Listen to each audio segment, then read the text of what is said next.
김정은 북한 노동당 총비서가 지난 24일 국방과학원 무인기 연구소를 찾아 최근 개발한 무인기들의 타격 시험을 현지 지도했다고 조선중앙통신이 보도했습니다.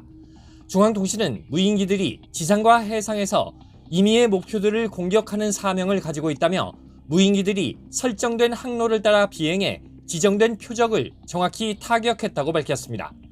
북한 매체에는 하얀색으로 도색한 자폭형 무인 공격기가 남한 전차로 보이는 모의 표적을 타격하는 장면이 실렸습니다. 북한은 지난해 7월 열병식 때에는 전략 무인 정찰기 샛별 4호기와 다목적 공격형 무인기 샛별 9호기를 공개한 적이 있습니다. 김정은은 무인기들의 전투 적용 시험을 더 강도 높이 진행해 하루빨리 인민군 부대들에 배치해야 한다고 밝혔습니다. 또 무인기들의 전투 성능을 높이는 것은 전쟁 준비에서 중요한 비중을 차지한다면서 정찰과 다목적 공격형 무인기뿐 아니라 자폭형 무인기들도 더 많이 개발해야 한다고 밝혔습니다. 김정은은 핵 어뢰와 같은 수중 전략무기 체계는 물론 각종 자폭 공격형 수중 무인정들도 부단히 개발해야 한다고 지시했습니다. 북한의 무인기 개발 속도가 빨라지고 있어 대비가 필요해 보입니다. SBS 안정식입니다.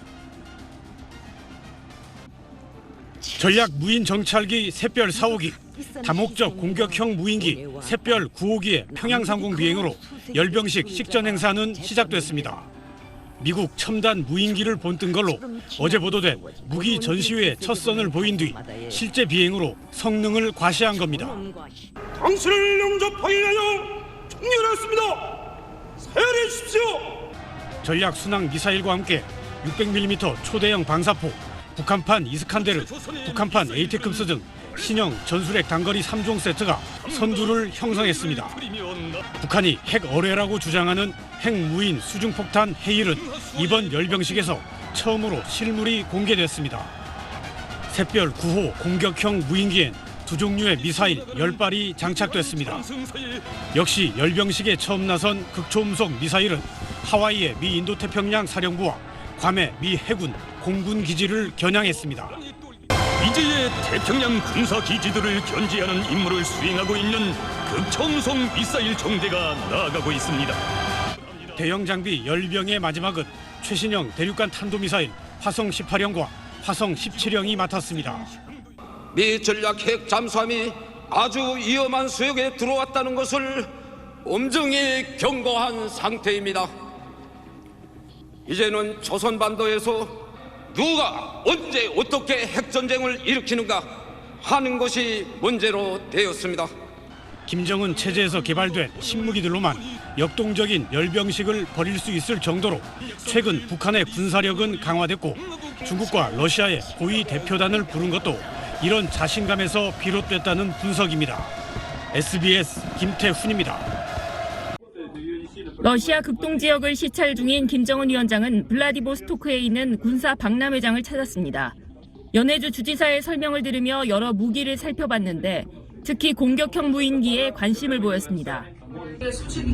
турели, вот, то есть не надо ему посадочную площадку, вот, то есть вертолет. 총기류와 특수복 등 러시아가 우크라이나전에 투입하고 있는 장비도 살펴봤습니다. 연해주 주지사는 김 위원장에게 자폭 드론 5대와 정찰 드론 1대, 방탄조끼를 선물로 제공했습니다.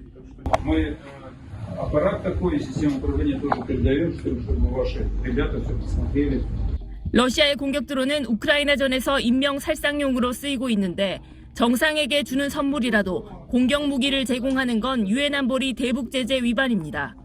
북한 매체들은 북러 관계에 새 전성기가 열리고 있다면서 김 위원장이 그제 쇼이구 국방장관과 만나 국방안전 분야 문제에 대해 건설적인 의견을 나눴다고 보도했습니다. 두 나라 무력과 국방안전 분야에서의 전략 전술적 협동과 협조, 호상 교류를 더욱 강화해 나가는 데서 나서는 김 위원장은 어제는 수족관에서 바다 코끼리 쇼를, 그젯밤엔 발레 공연까지 관람했습니다. 우주기지를 시작으로 러시아 군사시설들을 종횡무진 시찰한 김 위원장은 5박 6일간의 일정을 마무리하고 전용 열차를 타고 블라디보스토크를 떠났습니다. 개별 국가의 체류한 기간만 따지면 집권 이후 최장 기간을 외국에서 보내는 것인데 방탄 열차로 이동했고 별도의 숙소를 이용하지 않고 열차 안에서 잠을 잔 걸로 보입니다. SBS 김아영입니다. 하늘을 날던 무인기 동체에 불이 붙더니 곧바로 추락합니다. 우리 기술로 개발한 대공 무기인 블록1이 가상의 적 무인기를 레이저로 격추한 겁니다. 근적외선 카메라로 찍은 영상을 보면 블록1에서 발사된 레이저 광선이 드론을 요격하는 장면을 선명하게 볼 수 있습니다. 블록1은 레이저 광선포를 발사해 드론을 태울 수 있게 설계되어 있습니다. 무인기 궤적을 레이더로 추적한 뒤 레이저 광선포를 10초에서 20초가량 발사하면 700도 이상의 열 에너지가 무인기에 전해집니다. 이렇게 되면 무인기 내부 엔진이나 전자 장비가 타버리는 겁니다. 블록1은 1회 발사 비용이 약 2,000원에 불과한 데다 대공포처럼 포탄이 땅에 떨어져 피해가 생길 우려가 없고 소음도 없어서 도심에서도 운영할 수 있습니다. 지난 2022년 북한의 소형 무인기는 고도 1에서 2km로 낮게 날아 서울 상공에 침투했습니다. 블록1의 사거리가 고도 3km에 달해 북무인기에게 효과적으로 대응할 것으로 군은 기대하고 있습니다. 지난해 4월 시험 평가에선 3km 밖 무인기 30대를 향해 레이저를 30회 발사했는데 명중률 100%를 기록했습니다.